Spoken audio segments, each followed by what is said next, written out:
श्री गणेशाय नमः। ओम गम गणपते नमः।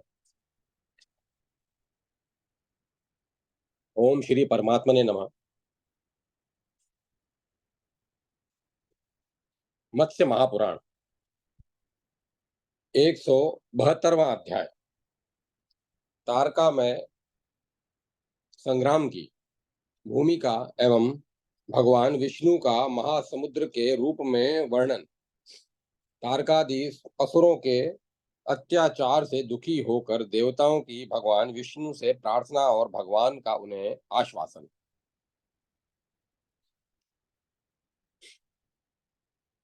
मत्स्य भगवान ने कहा, राजन, अब मैं कृत युग में घटित हुए भगवान विष्णु के विष्णुत्व एवं हरित्व, देवताओं में वैकुंठत्व और मनुष्यों में कृष्णत्व का वर्णन कर रहा हूँ। सुनो।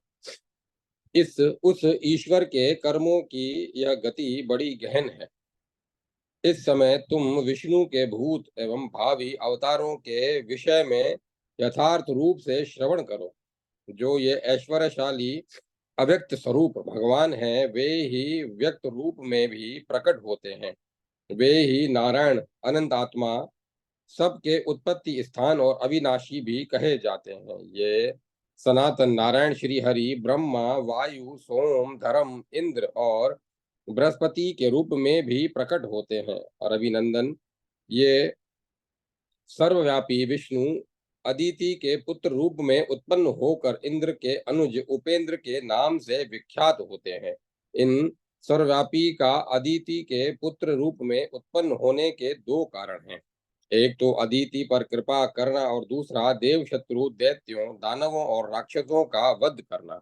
उन प्रधानात्मा प्रभु ने सर्वप्रथम ब्रह्मा को उत्पन्न किया। उन पूर्व पुरुष ने पूर्व कल्प में प्रजापतियों की सृष्टि की। तत्पश्चात ब्रह्मा के वंश में उत्पन्न होने वाले सर्वश्रेष्ठ मानवों को उत्पन्न किया। उन महात्माओं के संपर्क से एक ही शाश्वत ब्रह्म अनेक रूपों में अभिव्यक्त हो गया। लोकों में वर्णन करने योग्य भगवान विष्णु के कर्मों का यह अनुकीर्तन परम आश्चर्यजनक है। मैं उनका उसका वर्णन कर रहा हूँ। सुनो राजन। कृतयुग की स्थिति में के समय वृतासुर का वध हो जाने के पश्चात त्रिलोकी में विख्यात तारका में संग्राम हुआ था, जिसमें संग्राम में कठिनता से जीते जाने वाले सभी भयंकर दानव, यक्ष, नाग और राक्षसों सहित सभी देवगणों का संग्राम कर रहे थे। इस प्रकार मारे जाते हुए वे देवगण शस्त्र रहित हो युद्ध से विमुख हो गए और मन से अपने रक्षक सामर्थ्यशाली भगवान नारायण की शरण में गए। उसी बीच बुझते हुए अंगार की सी कांति वाले मेघों ने सूर्य, चंद्रमा और ग्रह गणों सहित आकाश मंडल को आच्छादित कर लिया। वे प्रचंड बिजलियों से युक्त थे तथा भयंकर गर्जना कर रहे थे। पुनः एक दूसरे के वेग से आहत हो सातों प्रकार की वायु बहने लगी। उस समय कौंदती हुई बिजली और जल से युक्त बादलों, वज्र के समान वेगशाली अग्नि और वायु के झकोरों तथा अत्यंत भयंकर शब्दों से युक्त उत्पातों द्वारा आकाश जलता हुआ सा दिख रहा था। आकाश में उड़ती हुई हजारों उल्काएं भूतल पर गिरने लगी। दिव्य विमान लड़खड़ाते हुए गिरने लगे। चारों युगों की समाप्ति के समय लोकों के लिए जैसा भयकारी विनाश उपस्थित होता है, वैसा ही उत्पात उस समय भी घटित हुआ। सभी रूपवती वस्तुएं विकृत हो गई। सारा जगत प्रकाशहीन हो गया, जिससे कुछ भी जाना नहीं जा सकता था। घने अंधकार से ढकी हुई दसों दिशाएं शोभाहीन हो गई। उस समय काले मेघों के अवगुठन से युक्त काला रूप धारण करने वाली देवी आकाश में प्रविष्ट हुई। घोर अंधकार से आवृत होने के कारण सूर्य के छिप जाने से आकाश मंडल की शोभा जाती रही। उसी समय सामर्थ्यशाली भगवान ने अपने दोनों हाथों से अंधकार सहित धन घन समूहों को दूर हटाकर कृष्ण वर्ण का दिव्य शरीर प्रकट किया, जिसकी कांति काले मेघ और कजल के समान थी। उसके रुएं भी काले मेघ जैसे थे। वह तेज और शरीर दोनों से कजलगिरी की भांति कृष्ण था।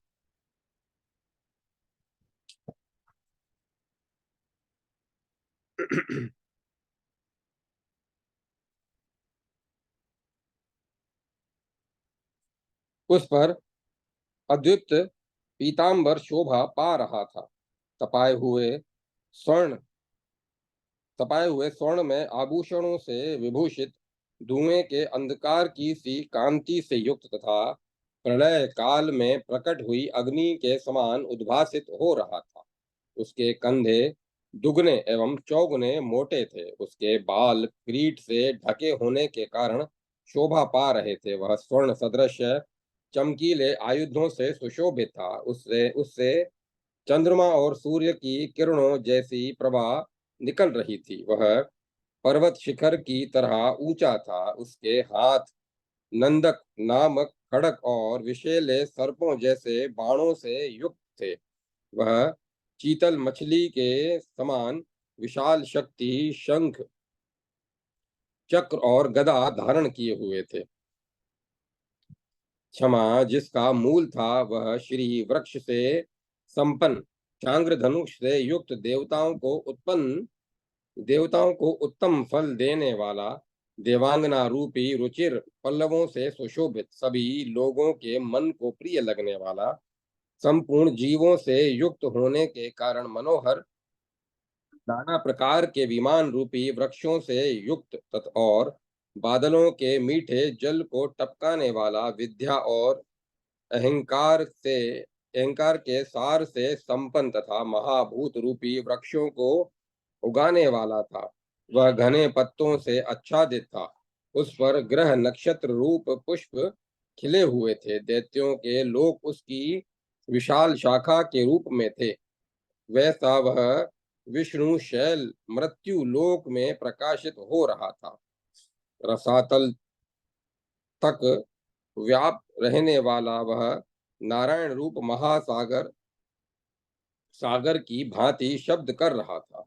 वह मृगेंद्र रूपी पाशों से व्याप्त पंखधारी जंतुओं से सेवित, शील और अर्थ की सुंदर गंध से युक्त था।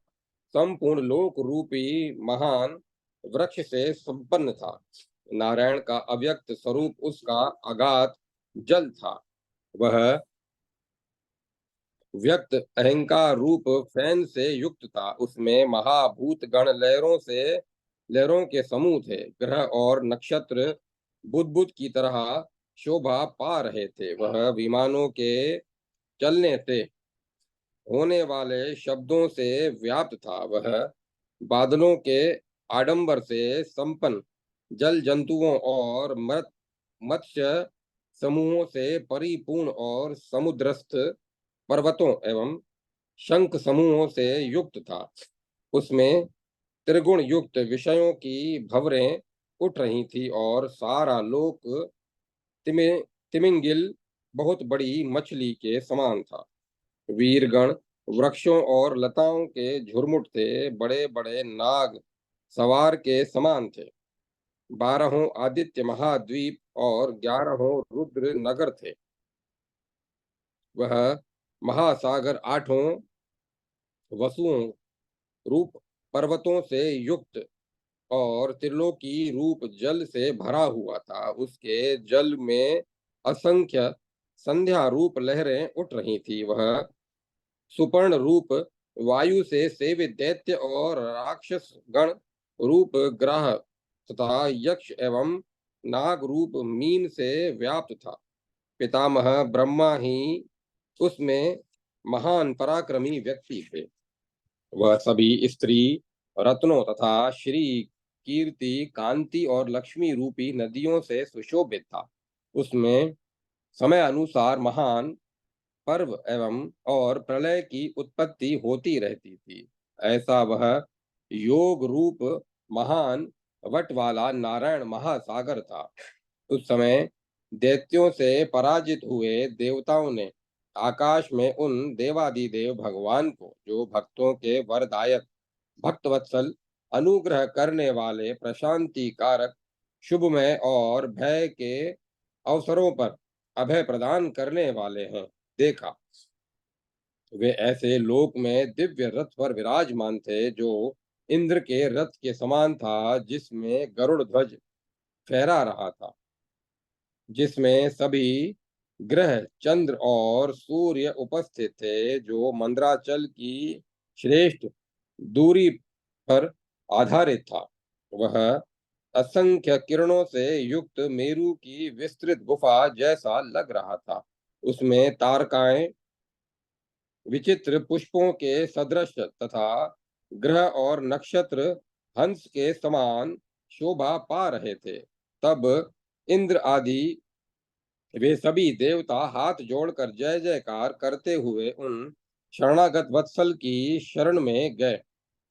उस समय इस प्रकार देवताओं की वह आर्त वाणी सुनकर देवादिदेव भगवान विष्णु ने महासमर में दानवों का विनाश करने को सोचा। तब उत्तम शरीर धारण करके आकाश में स्थित हुए भगवान विष्णु सभी देवताओं से प्रतिज्ञा पूर्वक ऐसी वाणी बोले, देवगण तुम्हारा कल्याण हो, तुम लोग शांत हो जाओ, भय मत करो, ऐसा समझो कि मैंने सभी दानवों को जीत लिया है।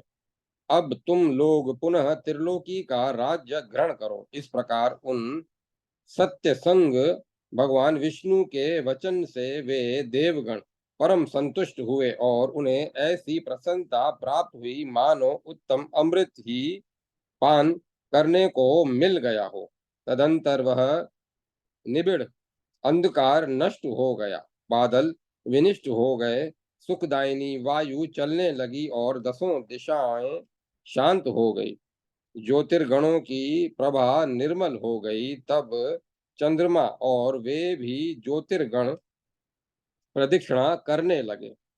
ग्रह में परस्पर विग्रह का भाव नष्ट हो गया, सागर प्रशांत हो गए, मार्ग धूल रहित हो गए, स्वर्गादि स्वर्ग आदि तीनों लोकों में शांति स्थापित हो गई, नदियां यथार्थ रूप से प्रवाहित होने लगी, समुद्रों का ज्वार भाटा शांत हो गया, मनुष्यों की अंतर आत्माएं और तथा इंद्रियां शुभ कारणी हो गई, महर्षियों का शोक नष्ट हो गया, वे उच्च स्वर से वेदों का अध्ययन करने लगे, यज्ञों में अग्नि को पके हुए मंगल कारक हवि की प्राप्ति होने लगी। इस प्रकार शत्रु का विनाश करने के विषय में दत्त प्रतिज्ञ भगवान विष्णु की वाणी सुनकर सभी लोगों का मन हर्षित हो गया। तब वे अपने अपने धर्मों में संलग्न हो गए। इस प्रकार श्री मत्स्य महापुराण में तारकामय संग्राम में 172वां अध्याय संपूर्ण हुआ। जय माता सरस्वती। जय मां सरस्वती। 173वां अध्याय दैत्यों और दानवों की युद्धार्थ तैयारी। मत्स्य भगवान बोले, रविनंदन, तदंतर देवताओं के लिए उपयुक्त भगवान विष्णु के उस अभयदायक वचन को सुनकर दैत्य और दानव युद्ध एवं उसमें विजय प्राप्ति के लिए महान उद्योग करने लगे। उस समय युद्धकांक्षी मैं एक ऐसे दिव्य रथ पर सवार हुआ, जो सोने का बना हुआ था। वह अविनाशी रथ 3 नल्व, एक फरलांग का एक प्राचीन माप, 3 नल्व विस्तार वाला, अत्यंत विशाल तथा 4 पहियों और परम सुंदर महान जुए से युक्त था। उसमें शूद्र घंटिकाओं के रुनझुन शब्द हो रहे थे। वह गेंडे के चमड़े से आच्छादित, रत्नों और स्वर्णों की सुंदर जालियों से सुशोभित भेड़ियों और पंक्तिबद्ध पक्षियों की पचीकारी से समअलंकृत तथा दिव्यास्त्र और तर्कस से परिपूर्ण था। उससे मेघ की गड़गड़ाहट के समान शब्द निकल रहा था। वह श्रेष्ठ रथ सुंदर धुरी और सुदृढ़ मध्य भाग से युक्त आकाश मंडल जैसे विस्तृत तथा गदा और परिघ से परिपूर्ण होने के कारण मूर्तिमान सागर सा लग रहा था। उसके केयूर, बलय और कुबर युगंधर सोने के बने हुए थे तथा उस पर पताकाएं और ध्वज फहरा रहे थे, जिससे वह सूर्य युक्त मंद्राचल की भांति शोभित हो रहा था। उसका ऊपरी भाग कहीं गजेंद्र चर्म तो कहीं सिंह चर्म जैसा चमक रहा था। उसमें 1000 रीछ जोते हुए थे।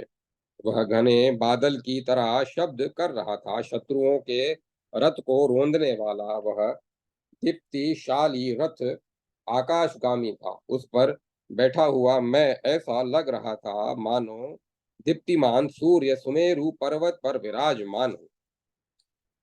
उसी इसी प्रकार जो अत्यंत ऊंचा और दूर तक शब्द करने वाला था, जिसके सभी अंग स्वर्णमय थे, जो आकार में पर्वत के समान और नीलांजन की राशि सा दिख रहा था। काले लोहे का बना हुआ था, जिसके लोहे के हरसे में कुबर बंधा हुआ था, जिसमें कहीं कहीं अंधकार को फाड़कर किरणें चमक रही थी। जो बादल की तरह गर्जना कर रहा था। लोहे की विशाल जाली और झरोकों से सुशोभित था। लोह निर्मित परिघ, क्षेपणीय ढेलवास और मंदिरों से परिपूर्ण था। भाला, पाश, बड़े बड़े शंख, कटक, भयदायक तोमर और कुठारों से सुशोभित था। शत्रुओं से युद्ध करने के लिए उदत दूसरे मंदराचल की भांति दिख रहा था तथा जिसमें 1000 गधे जोते हुए थे। उसे उत्तम दिव्य रथ पर तारकासुर सवार हुआ। क्रोध से भरा हुआ विरोचन हाथ में गदा लिए हुए उस सोने के मुहाने पर खड़ा हुआ। वह देदीप्यमान शिखर वाले पर्वत के समान लग रहा था। शत्रु सेना का मर्दन करने वाले दानव श्रेष्ठ है गिर्व ने 1000 रथ के साथ अपने रथ को आगे बढ़ाया। वराह नामक दानव अपने 1000 किशकू लंबे विशाल धनुष का टंकार करते हुए सेना के अग्रभाग में स्थित हुआ, जो वृक्षों सहित पर्वत सा दिख रहा था। खर नामक दैत्य अभिमानवश नेत्रों से रोष जनित जल गिराता हुआ संग्राम के लिए उद्यत हुआ। उस समय उसके दांत, होंठ और नेत्र फड़क रहे थे। उसी प्रकार पराक्रमी दानवराज त्वष्टा, जिसमें 8 हाथी जुते हुए थे, ऐसे भयंकर रथ पर बैठकर दानव सेना को व्यूहबद्ध करने का प्रयत्न करने लगा। विप्रचित्ति का पुत्र श्वेत, जो श्वेत पर्वत के समान विशालकाय और श्वेत कुंडलों से विभूषित था, युद्ध के लिए सेना के अग्रभाग में स्थित हुआ। बलि का पुत्र अरिष्ट, जो महान बल संपन्न और पर्वत को कपा देने वाला था तथा पर्वतशिलाएं जिसकी आयुध भूता थी, युद्ध की कामना से सेना के सम्मुख खड़ा हुआ। किशोर नामक दैत्य प्रेरित किए गए सिंह किशोर की तरह अत्यंत हर्ष के साथ दैत्य सेना के मध्य भाग में उपस्थित हुआ, जो उदय कालीन सूर्य सा प्रतीत हो रहा था। नवीन मेघ की सी कांति वाला लंब नामक दानव, जो लंबे वस्त्रों और आभूषणों से विभूषित था, दैत्य सेना में पहुंचकर कुहासे से घिरे हुए सूर्य की तरह शोभा पा रहा था। महान ग्रह राहु, जो मुख, दांत, होंठ और नक्षत्रों से युद्ध करने वाला था, हंसते हुए दैत्यों के आगे खड़ा हुआ। इस प्रकार अन्य अन्य दानव भी क्रमशः सेना सहित कवच धारण करके युद्ध के लिए प्रस्थित हुए। उसमें कुछ लोग घोड़ों पर सवार थे तो कुछ लोग गजराजों के कंधों पर बैठे थे। दूसरे कुछ दूसरे कुछ लोग सिंह, व्याघ्र, वराह और रीछों पर सवार थे। कुछ गधे और ऊंटों पर चढ़कर चल रहे थे तो किन्हीं के वाहन चीते थे। दूसरे भीषण दैत्य जिनमें कुछ के मुख टेढ़े थे, किन्हीं के एक पैर तथा किन्हीं के आधा पैर ही था, युद्ध की अभिलाषा से पैदल ही नाचते हुए चल रहे थे। उन दानव श्रेष्ठों में कुछ ताल ठोक रहे थे, बहुतेरे उछल कूद रहे थे और कुछ हर्षित होकर सिंहनाद कर रहे थे। इस प्रकार वे दानवगण हाथों में भयंकर गदा, परिघ, शिला और मूसल धारण करके अपनी परिघाकार भुजाओं से देवताओं को धमका रहे थे। उस समय श्रेष्ठ दैत्यगण पाश, भाला, परिघ, तोमर, लकड़ी का बना गोलाकार अस्त्र, अंकुश, पटिश, शतघनी तोप, शतधार, मुदगर, खंडशैल, गढ़शैल, शैल, उत्तम लोहे के बने हुए परिघ और चक्रों से क्रीड़ा करते हुए दैत्य सेना को आनंदित करने लगे। इस प्रकार दानवों की वह सारी सेना युद्ध के मद से उन्मुक्त हो देवताओं के सम्मुख खड़ी हुई, जो उमड़े हुए मेघों की सेना सी प्रतीत हो रही थी। दानवों की वह अद्भुत एवं प्रचंड सेना जो हजारों प्रधान दैत्यों से भरी हुई तथा वायु, अग्नि, पर्वत और मेघ के समान भीषण दिख रही थी, युद्ध की तैयारी के समय युद्ध की इच्छा से उन्मुक्त हुई सी शोभा पा रही थी। इस प्रकार श्री मत्स्य महापुराण के तारकामय संग्राम में 173वां अध्याय संपूर्ण हुआ। जय माता सरस्वती। जय मां सरस्वती। 174वां अध्याय देवताओं का युद्धार्थ अभियान। मत्स्य भगवान ने कहा, रविनंदन, तुम दैत्यों की सेना का विस्तार तो सुन ही चुके। अब देवताओं की, विशेषकर विष्णु की सेना का विस्तार श्रवण करो। उस समय आदित्यगण, वसुगण, रुद्रगण और दोनों महाबली अश्वनी कुमार, इन सभी ने क्रमशः अपनी अपनी सेना और अनुयायियों सहित कवच धारण कर लिया। सहस्त्र नेत्रधारी लोकपाल इंद्र, जो समस्त देवताओं के नायक हैं, सर्वप्रथम सुर गजेंद्र ऐरावत पर आरूढ़ हुए।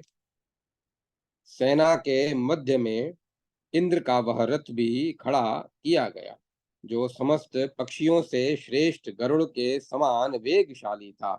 उसमें सुंदर पहिए लगे हुए थे तथा वह स्वर्ण और वज्र से विभूषित था।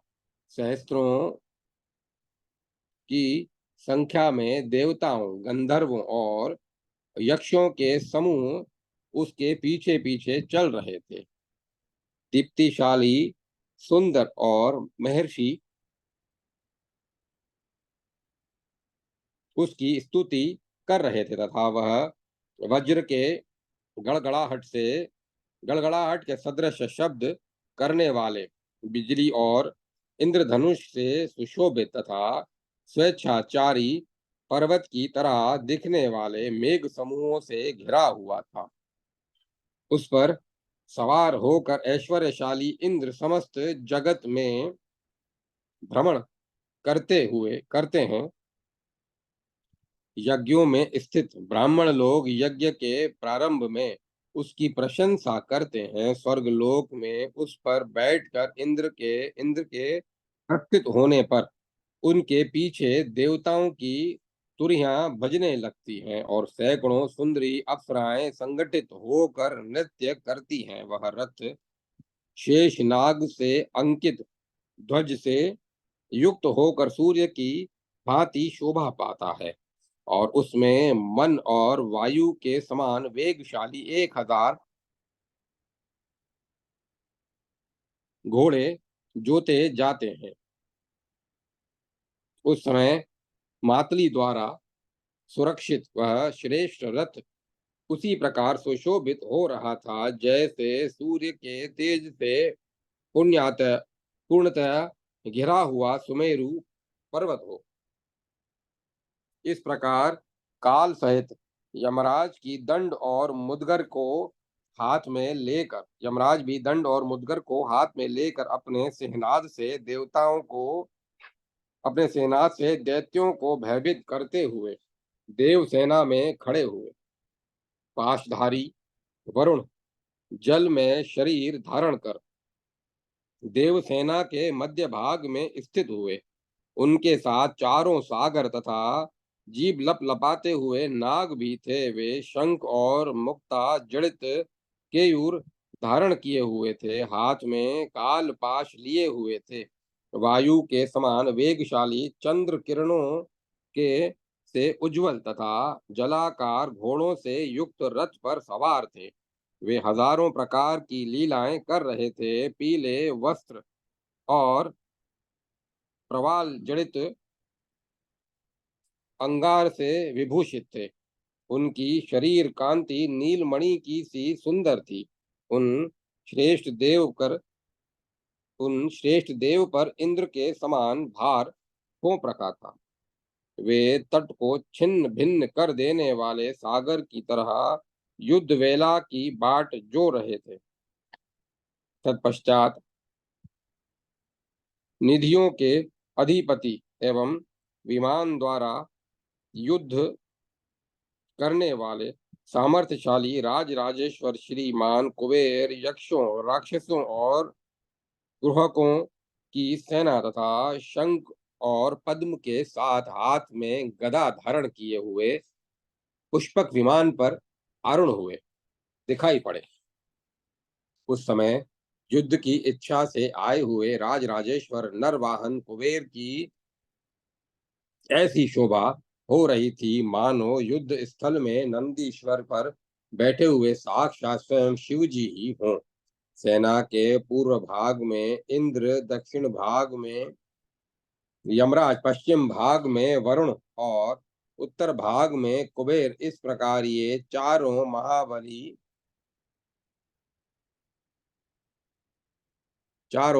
महाबली लोकपाल चारों दिशाओं में स्थित हुए। वे अपनी अपनी दिशाओं से बड़ी सतर्कता के साथ उस देवसेना की रक्षा कर रहे थे। तदुपरांत सहस्त्र किरणों से सम्मिलित तेज से उद्भासित द्वादशात्मा दिनेश दिनेश्वर सूर्य अपने अमित वेगशाली रथ पर, जिसमें 7 घोड़े जुते हुए थे, जो शोभा से प्रकाशित सूर्य की किरणों से देदीप्यमान उदयाचल, अस्ताचल और मेरु पर्वत पर भ्रमण करने वाला तथा स्वर्ग द्वार पर एक चक्र से सुशोभित था, सवार हो अविनाशी लोकों को संतृप्त करते हुए लोगों के बीच विचरण करने लगे। शीत रश्मि चंद्रमा श्वेत घोड़े जुते हुए रथ पर सवार हो अपनी जलपूर्ण हिम की सी कांति से जगत को उद्भात आह्लादित करते हुए सुशोभित हुए। उस समय शीतल किरणों वाले द्विजेश्वर चंद्रमा के पीछे नक्षत्रगण चल रहे थे।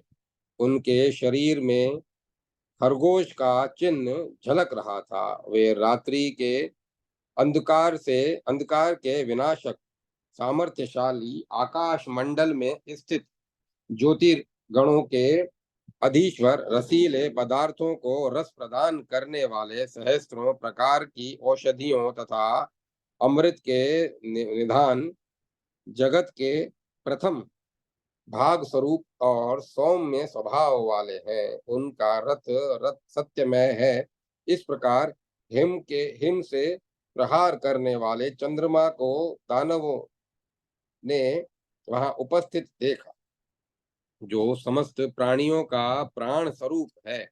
मनुष्यों के शरीरों में पांच प्रकार के पांच प्रकार से विमुक्त होता है, जिसकी सातों धातुओं में गति है, जो तीनों लोकों को धारण करता तथा उसमें विचरण करता है, जिसे अग्नि का कर्ता, सबका उत्पत्ति स्थान और ईश्वर कहते हैं, जो नित्य सातों स्वरों में विचरण करता हुआ वाणी द्वारा उच्चरित होता है, जैसे जिसे पांचों भूतों में उत्तम भूत, शरीर रहित, आकाशचारी, शीघ्रगामी और शब्द योगी अर्थात शब्द को उत्पन्न करने वाला कहा जाता है।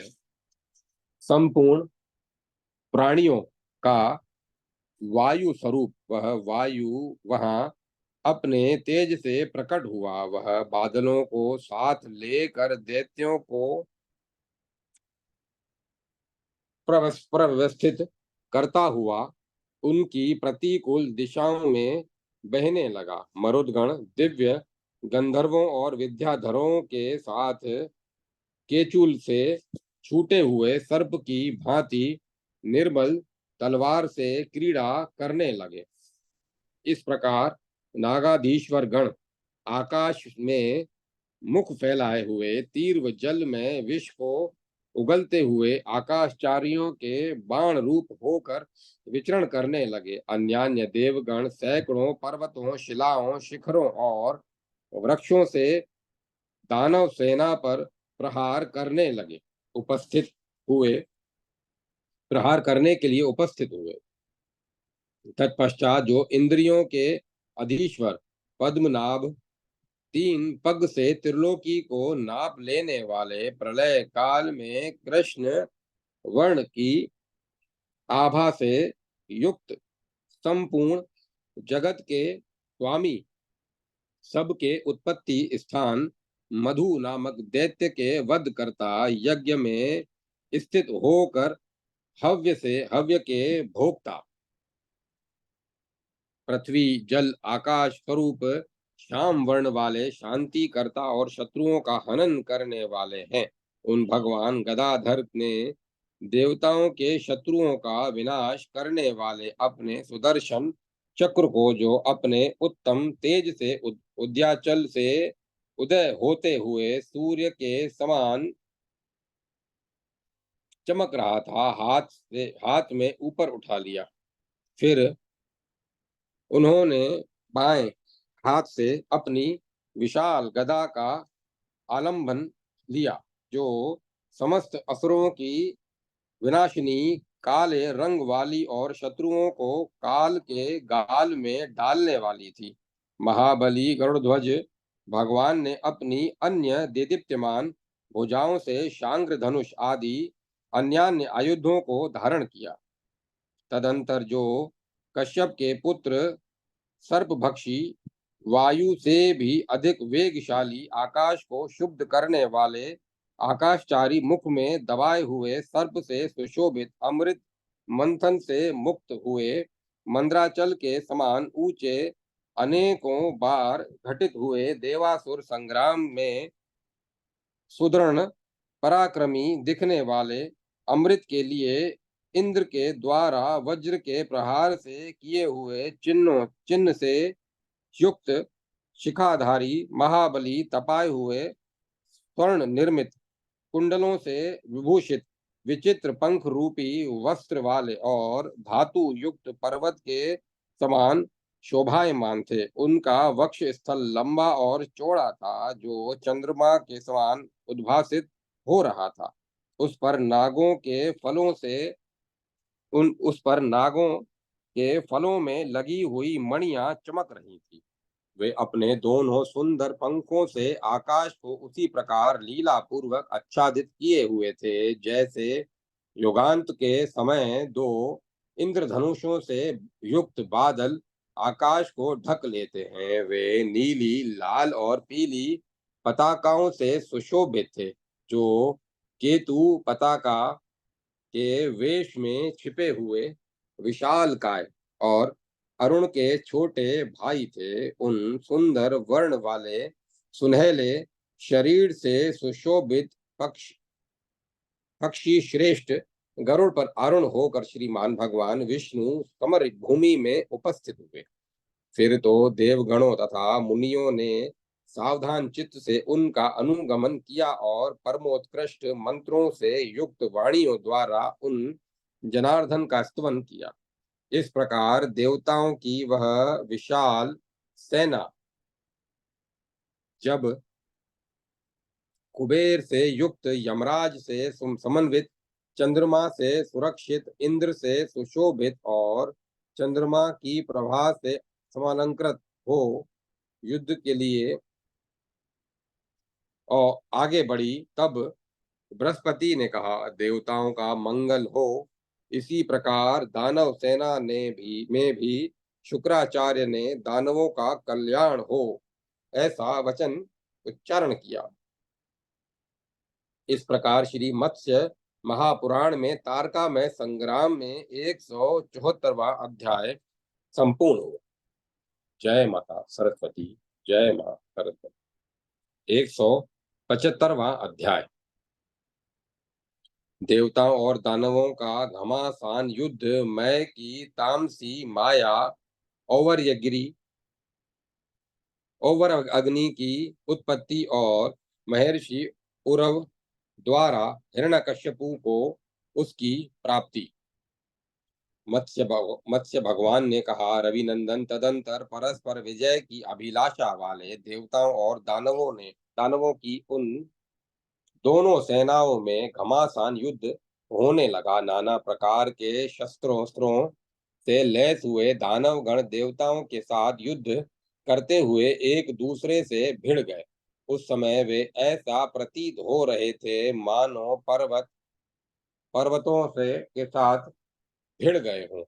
देवताओं और असुरों के बीच छिड़ा हुआ वह युद्ध धर्म, अधर्म, दर्प और विनय से युक्त होने के कारण अत्यंत अद्भुत लग रहा था। उस समय रथों को पृथक पृथक आगे बढ़ाया जा रहा था, हाथियों को उत्तेजित किया जा रहा था। चारों ओर सैनिक हाथ में तलवार लिए हुए आकाश में उछल रहे थे, मूसल फेंके जा रहे थे, बाणों की वर्षा हो रही, धनुषों का टंकार हो रहा था, मुदगर गिराए जा रहे थे।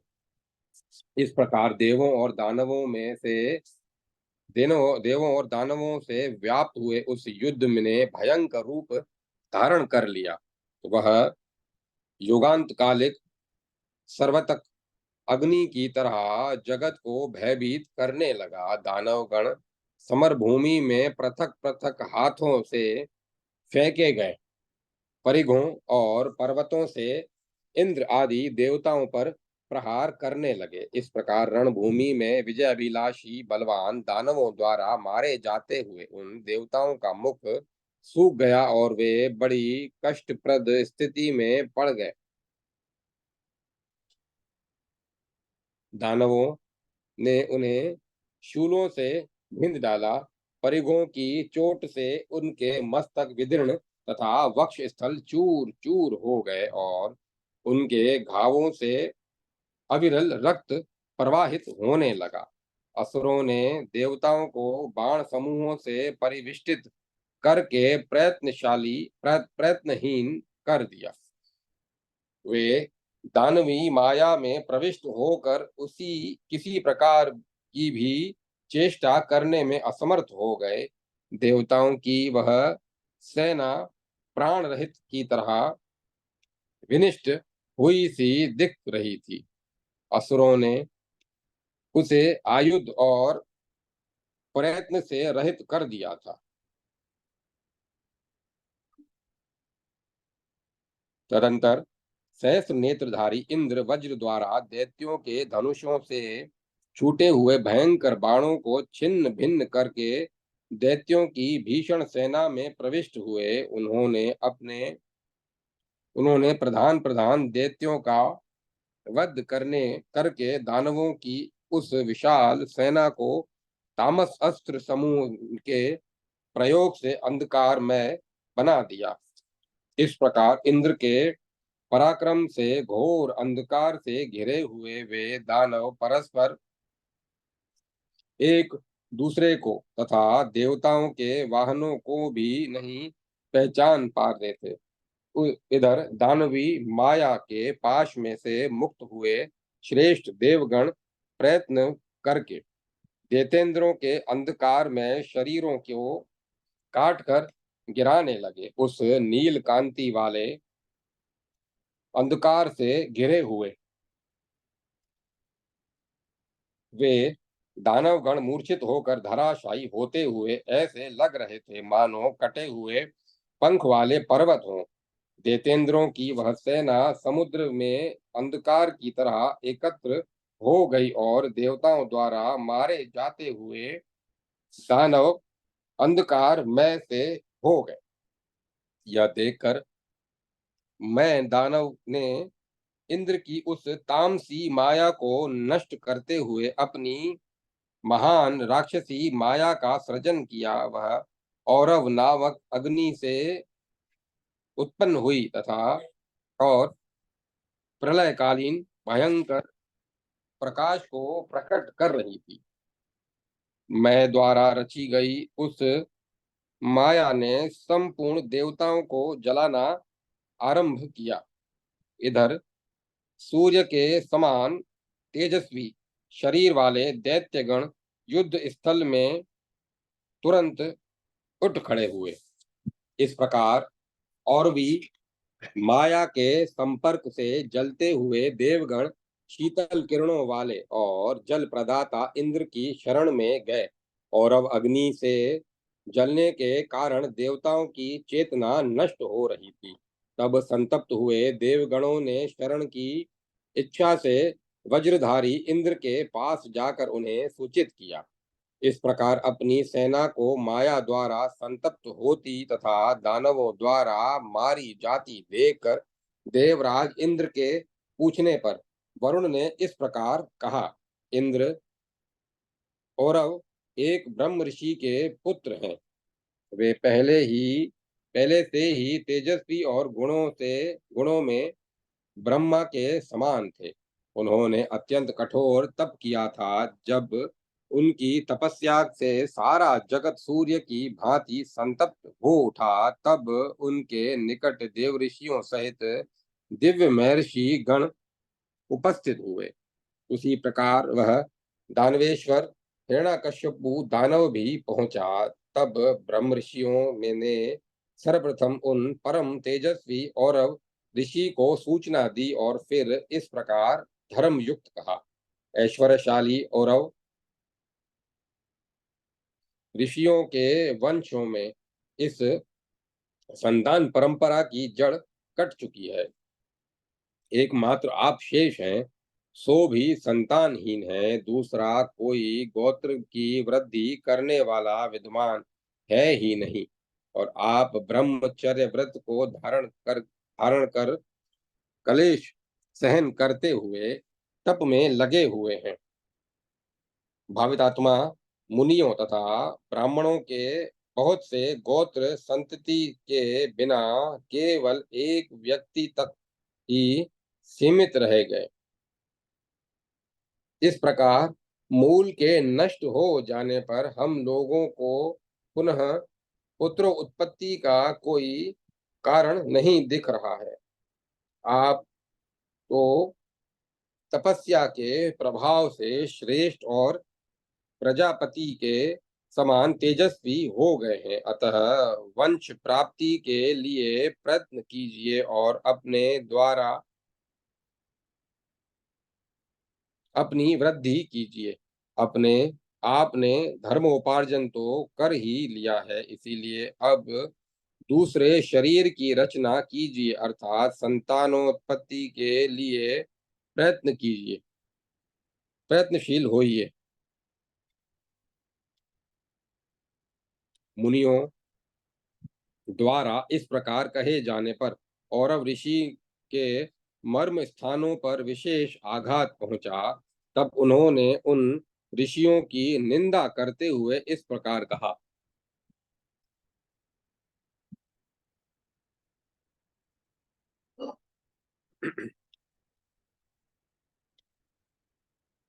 ब्राह्मणों क्रोधपन जंगली फल मूल का आहार करते हुए आर्ष कर्म के सेवन में निरत आत्मदर्शी ब्राह्मण का भली भांति आचरण किया गया ब्रह्मचर्य ब्रह्म को भी विचलित कर सकता है।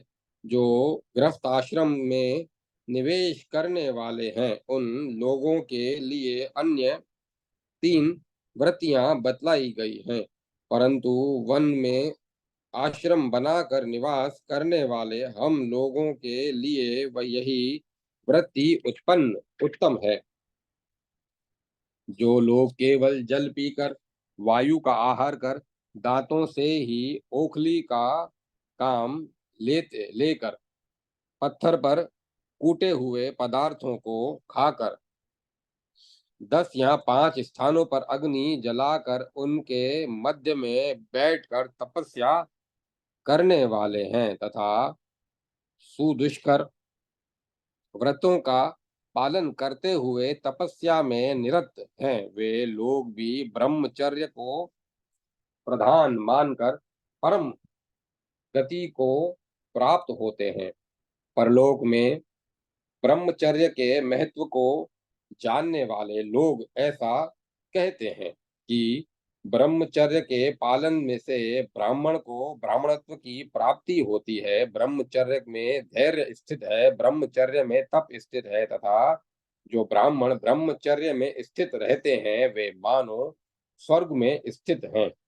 लोक में योग के बिना सिद्धि और सिद्धि के बिना यश की प्राप्ति नहीं हो सकती तथा यश प्राप्ति का मूल कारण परम तप ब्रह्मचर्य के बिना नहीं हो सकता। जो इंद्रिय समूह और पंच महाभूतों को वश में करके ब्रह्मचर्य का पालन करता है उसके लिए इससे बढ़कर और कौन सा तप हो सकता है, अर्थात कोई नहीं। योगाभ्यास के बिना जटा धारण करना, संकल्प के बिना व्रताचरण और ब्रह्मचर्यहीन दशा में नियमों का पालन, ये तीनों दंभ कहे जाते हैं। कहाँ स्त्री संयोग और कहाँ स्त्री पुरुष का भाव परिवर्तन, परंतु इन सब के अभाव में ही ब्रह्मा ने इस सृष्टि को मन से उत्पन्न की है और सारी प्रजाएं भी मन से ही प्रादुर्भूत हुई हैं। इसीलिए आत्मज्ञानी आप लोगों में यदि तपस्या का बल है तो प्रजापति के कर्मानुसार आप लोग भी मानसिक पुत्रों की सृष्टि कीजिए। तपस्वियों को मानसिक संकल्प द्वारा योनि का निर्माण कर उसमें आधान करना चाहिए। उनके लिए स्त्री संयोग, बीज और व्रत आदि का विधान नहीं है। आप लोगों ने मेरे सामने निर्भय होकर जो यह धर्म और अर्थ से हीन वचन कहा है वह सत्पुरुषों द्वारा अत्यंत गृहीत है। मेरे विचार से तो वह अज्ञानियों की युक्ति जैसा है। मैं अपने इस उद्दीप्त अंतर आत्मा वाले शरीर को मनोमय करके स्त्री संयोग के बिना ही अपने शरीर से की सृष्टि करूंगा। इस प्रकार मेरा आत्मा इस वन्य वानप्रस्थ विधि के अनुसार प्रजाओं को जला देने वाले दूसरे आत्मा पुत्र को उत्पन्न करेगा। तत्पश्चात औरव ने तपस्या में संलग्न होकर अपनी जांग को अग्नि में जलाकर पुत्र की उत्पत्ति के लिए एक कुश से अरणि मंथन किया। तब सहसा उनकी जांग का भेदन कर ईंधन रहित होने पर भी ज्वालाओं से युक्त अग्नि जगत को जला देने की इच्छा से पुत्र रूप में प्रकट हुआ। इस प्रकार औरव की जांग का भेदन कर वह औरव नामक विनाशकारी अग्नि उत्पन्न हुआ, जो परम क्रोधी और की तीनों लोकों को जला डालना चाहता था। उत्पन्न होते ही उसने मंद स्वर में कहा मंद स्वर में पिता से कहा, तात, मुझे भूख कष्ट दे रही है, अतः मुझे छोड़िए, मैं जगत को खा जाऊंगा। ऐसा कहकर वह अब विनाशकारी और अब अग्नि स्वर्ग तक पहुंचने वाली ज्वालाओं से युक्त हो दसों दिशाओं में फैलकर समस्त प्राणियों को भस्म करते हुए बढ़ने लगा।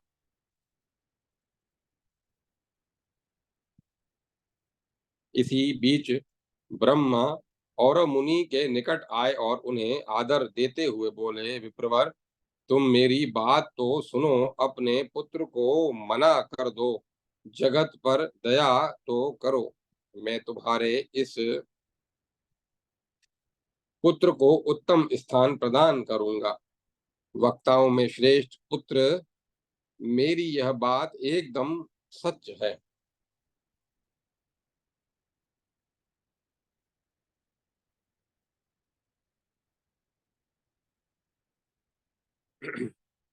और बोले, भगवान, आज मैं धन्य हो गया। आपसे आपने मुझ पर महान अनुग्रह किया, जो मेरे पुत्र के लिए इस प्रकार की बुद्धि दे रहे हैं। यह आपका मुझ पर परम अनुग्रह है, किंतु प्रातः काल होने पर जब वह पुत्र मेरे पास आएगा, तब मैं उसे किन पदार्थों से तृप्त करूंगा, जिससे उसे सुख प्राप्त हो सकेगा।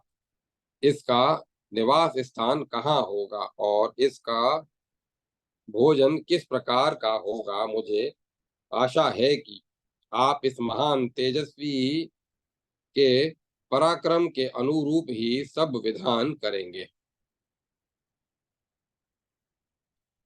ब्रह्मा ने कहा, विप्रवर, समुद्र में स्थित बड़वा के मुख में इसका निवास होगा और मेरे उत्पत्ति स्थान भूत जल को यह सुख पूर्वक पान करेगा।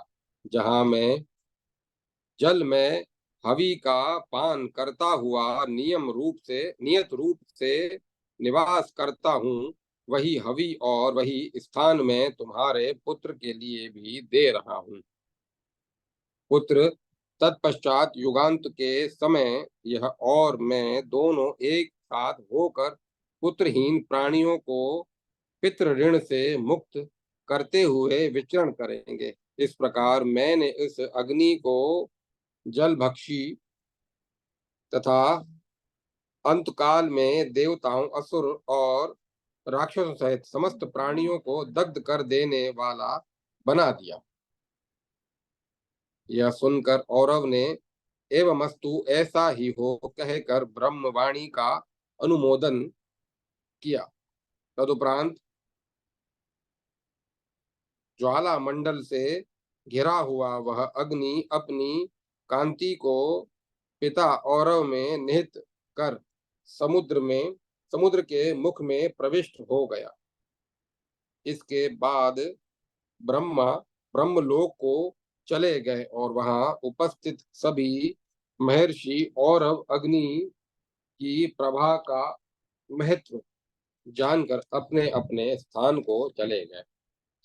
तदंतर उस समय अद्भुत प्रसंग को देखकर हिरण्यकश्यपु औरव मुनि को साष्टांग प्रणाम कर उच्च स्वर से इस प्रकार बोला, भगवान, यह तो अत्यंत अद्भुत घटना घटित हुई है। सारा जगत इसका साक्षी है। मुनि श्रेष्ठ, आपकी तपस्या से पितामह ब्रह्मा संतुष्ट हो गए हैं। महाव्रत, आप ऐसा समझिए कि मैं आपका तथा आपके पुत्र का भृत्य हूँ। अतः यहाँ जो कुछ कार्य हो उसके लिए मुझे आज्ञा दीजिए। मुझे अपना शरणागत समझिए। मैं आपकी ही आराधना में निरत हूँ। मुनि श्रेष्ठ, इस पर भी यदि मैं कष्ट पाता हूँ तो आपकी आज्ञा ही आपकी ही पराजय होगी। औरव ने कहा, सुवर्त, यदि मैं तुम्हारे गुरु के रूप में स्थित हूँ तो मैं धन्य हो गया। तुमने मुझ पर महान अनुग्रह किया। अब तुम्हें मेरी इस तपस्या के बल से जगत में किसी प्रकार का भय नहीं है। इसके लिए तुम मेरे पुत्र द्वारा निर्मित उसी माया को ग्रहण करो जो ईंधन रहित होने पर भी अग्निमय और अग्नियों द्वारा भी दुर्दश है। शत्रुओं का निग्रह करते समय यह माया तुम्हारे निजी वंश के वश में रहेगी। आत्मपथ यह आत्मपथ का संरक्षण और विपक्ष का विनाश करेगी। यह सुनकर दानवेश्वर हिरण्यकश्यपु ने, एवं मस्तु, ऐसा ही हो, यह यूं कहकर उस माया को ग्रहण कर मुनि श्रेष्ठ औरव को प्रणाम किया और वह कृतार्थ होकर प्रसन्नता पूर्वक स्वर्ग को चला गया। वरुण कहते हैं, यह वही माया है जो सह असह असह और देवताओं के लिए भी दुर्गम्य है। इसे पूर्व काल में औरव के पुत्र औरव अग्नि ने निर्मित किया था। उस हिरण्यकश्यपु दैत्य के मर जाने पर निस्संदेह यह माया शक्तिहीन हो जाएगी, क्योंकि यह जिसके तेज से उत्पन्न हुई थी, उन औरव ऋषि ने उसे पहले ही ऐसा शाप दे रखा है। अतः शर्क, यदि आप इसका विनाश करके सबको सुखी करना चाहते हो तो जल के उत्पत्ति स्थान चंद्रमा को मुझे सुखा रूप में प्रदान सखा रूप में प्रदान कीजिए। जल जंतुओं से घिरा हुआ मैं उनके साथ रहकर आपकी कृपा से उस माया को नष्ट कर डालूंगा, इसमें संशय नहीं है। इस प्रकार श्री मत्स्य महापुराण में पुराण के तारकामय संग्राम में 175वां अध्याय संपूर्ण हुआ। जय माता सरस्वती। जय मां सरस्वती।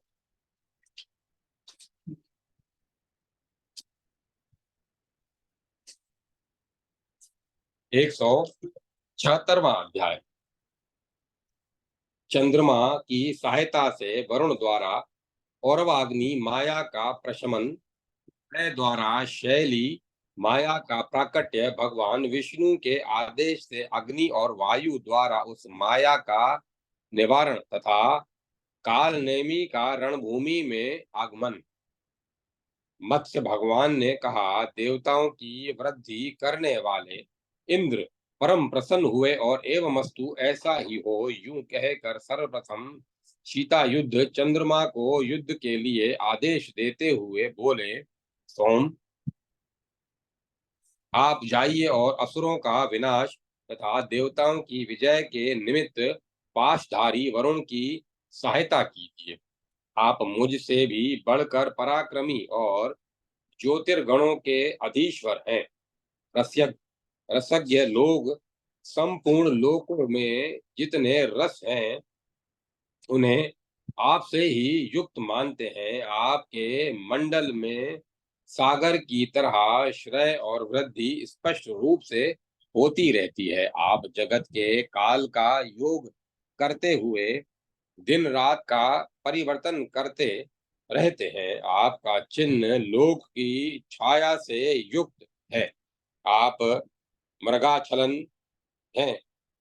सोम, जो नक्षत्रों के उत्पत्ति करता है, वे देवता भी आपकी महिमा को नहीं जानते।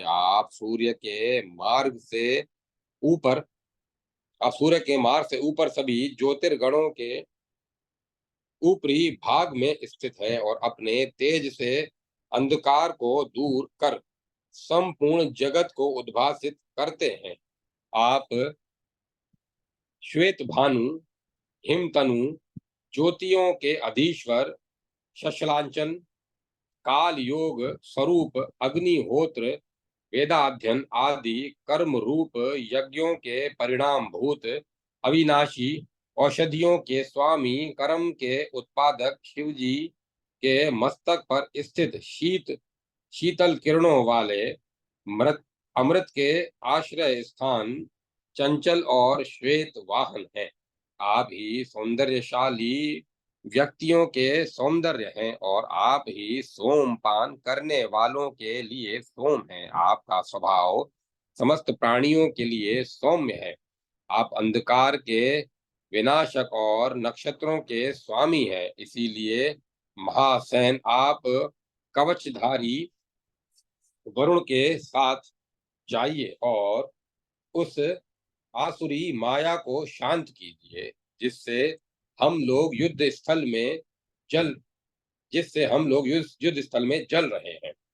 सोम ने कहा, वरदायक देवराज, यदि आप मुझे युद्ध के लिए आदेश देते हैं तो मैं अभी दैत्यों की माया का विनाश करने वाले शिशिर की वर्षा करता हूँ।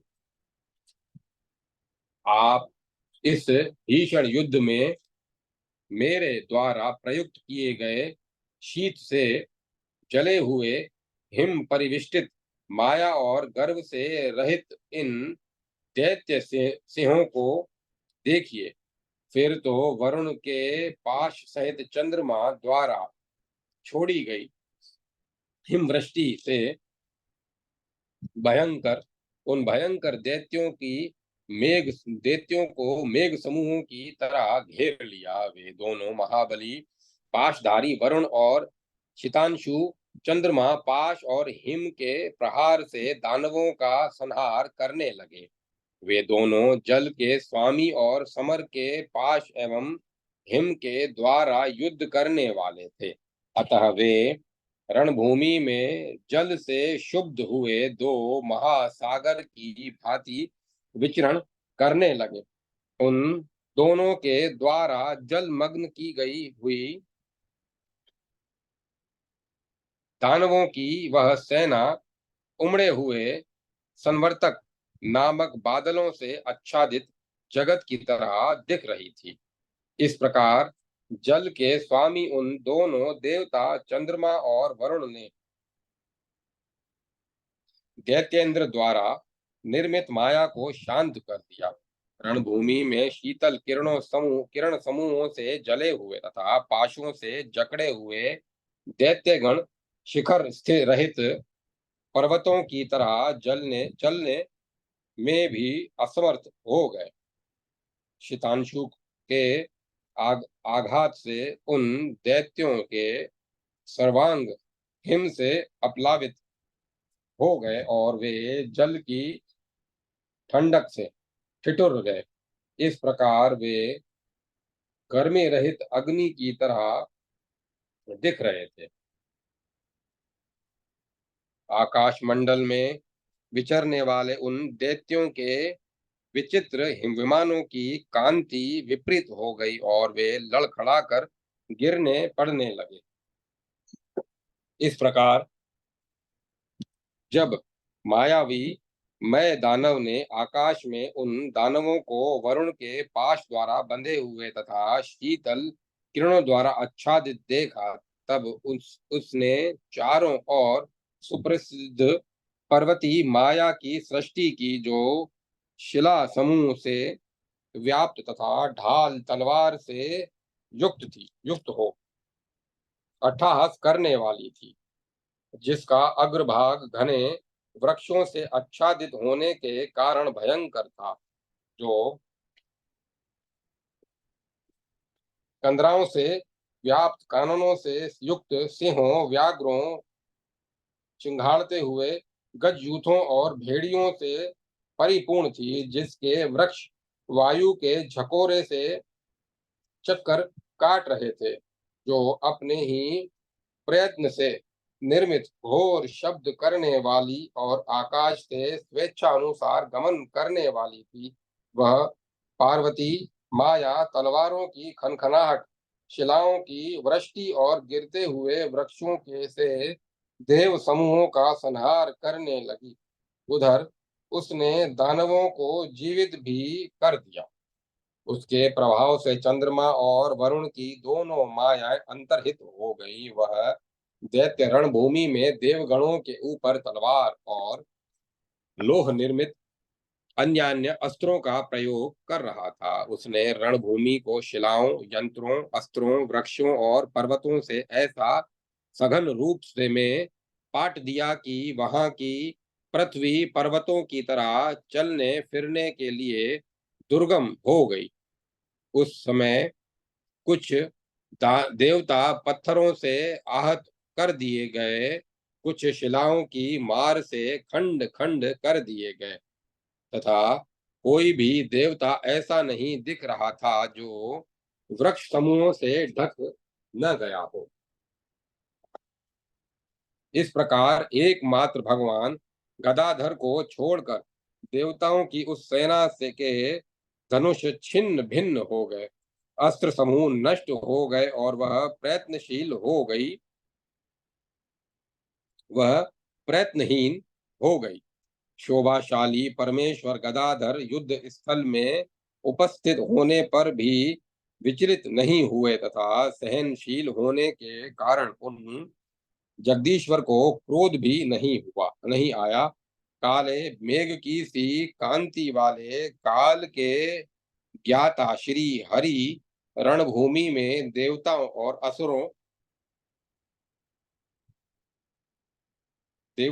असुरों के युद्ध को देखने की इच्छा से काल की प्रतीक्षा करते हुए स्थित थे।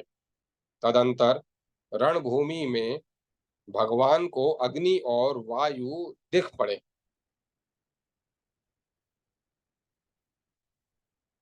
तब भगवान विष्णु ने उन्हें प्रेरित किया कि तुम दोनों इस माया को नष्ट कर डालो। तब वृद्धि की अंतिम सीमा पर पहुंचने पर उन प्रचंड वेगशाली वायु और अग्नि के प्रभाव से उस महासमर में वह पार्वती माया जलकर भस्म हो गई और सर्वथा नष्ट हो गई। उसके बाद अग्नि से संयुक्त वायु और वायु से संयुक्त अग्नि दोनों पूरी शक्ति लगाकर युगांत की तरह दैत्य सेना को भस्म करने लगे। आगे आगे वायुदेव चलते थे, फिर वायुदेव के पीछे अग्निदेव चलते थे। इस प्रकार अग्नि और वायु उस दानव सेना में क्रीड़ा करते हुए विचरण कर रहे थे। दानवों की सेना जलती हुई इधर उधर भागने लगी और विमान चारों ओर जलकर गिरने लगे। दानवों के कंधे वायु से अकड़ गए। इस प्रकार अग्नि द्वारा अपना कर्म कर चुकने पर माया का बंधन निवृत्त हो गया। भगवान गदाधर की स्तुति की जाने लगी। दैत्यगण प्रयत्नहीन हो गए। त्रिलोकी बंधन से मुक्त हो गई। परम परम प्रसन्न हुए देवगण सब और ठीक है ऐसा शब्द बोलने लगे। इंद्र की विजय और दैत्यों की पराजय हो गई।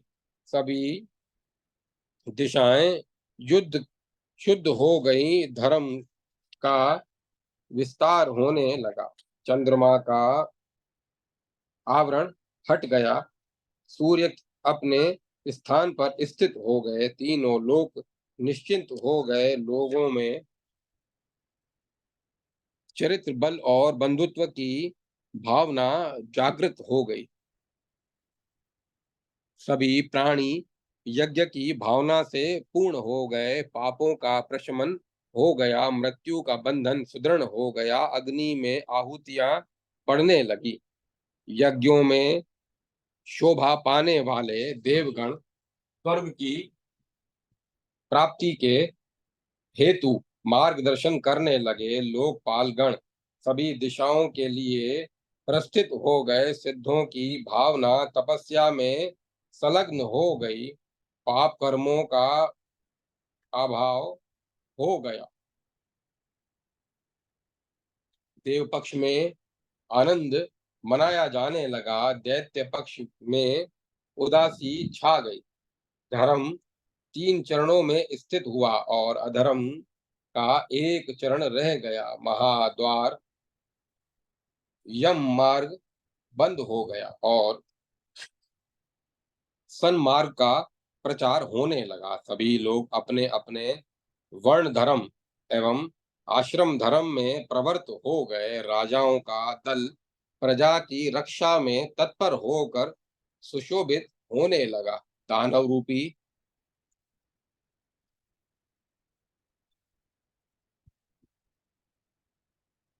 तमोगुण के शांत हो जाने पर जगत में पाप का विनाश हो गया।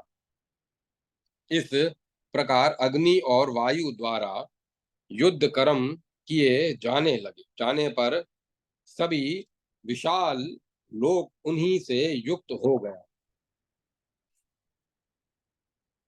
और उन्हीं के द्वारा यह विजय की क्रिया संपन्न हुई।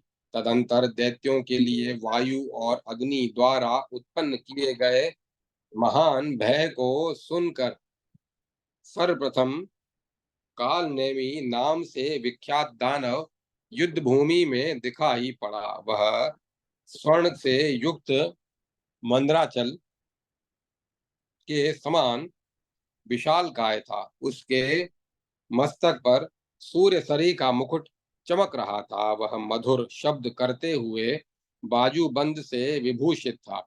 उसके 100 बाहुएं, 100 मुख और 100 मस्तक थे। वह परम भयानक 100 अस्त्रों को एक साथ धारण किए हुए था। इस प्रकार वह 100 शिखरों वाले पर्वत की भांति शोभा पा रहा था। पक्ष के दैत्यों के विशाल पक्ष में आगे बढ़ा हुआ वह दानव ग्रीष्मकालीन अग्नि की तरह दिख रहा था। उसके बाल धूमिल थे। उसकी दाढ़ी हरे रंग की थी। वह दांतों से होठों को दबाए हुए मुख से युक्त था। इस प्रकार वह समूची त्रिलोकी में विस्तृत विशाल शरीर धारण किए हुए था। वह भुजाओं से आकाश को नापता हुआ, पैरों से पर्वतों को फेंकता हुआ और से मुख के निश्वास से जल युक्त बादलों को तितर बितर करता हुआ चल रहा था। उसकी बड़ी बड़ी लाल आंखें तिरछी मड़ी हुई थी। वह मंद्राचल के समान परम तेजस्वी था। वह युद्ध स्थल में समस्त देवगणों को जलाते हुए इस प्रकार आ रहा था, मानो वह देवगणों को भयभीत कर रहा था। 10 दिशाओं को आच्छादित किए हुए था और प्रलय काल में प्रकट हुए प्यास से मृत्यु की तरह दिख रहा था।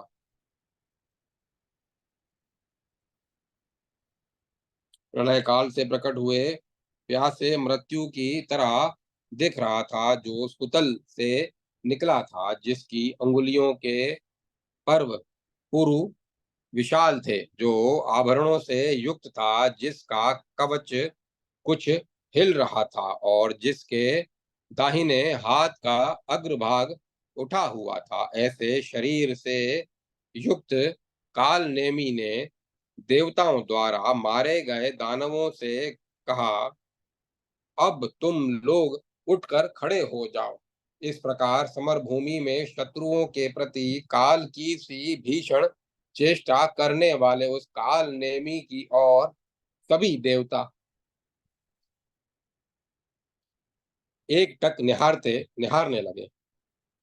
उस समय उनके नेत्र भय से कातर हो रहे थे।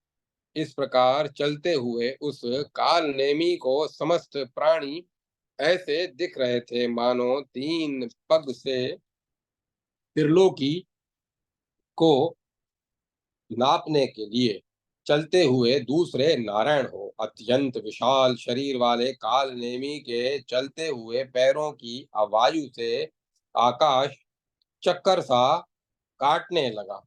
इस प्रकार इस प्रकार वह असुर युद्ध भूमि में विचरण करता हुआ देवताओं को भयभीत करने लगा। तदुपरांत रण क्षेत्र में असुर राज मैंने काल नेमी का आलिंगन किया। इस प्रकार उस समय वह दैत्य विष्णु सहित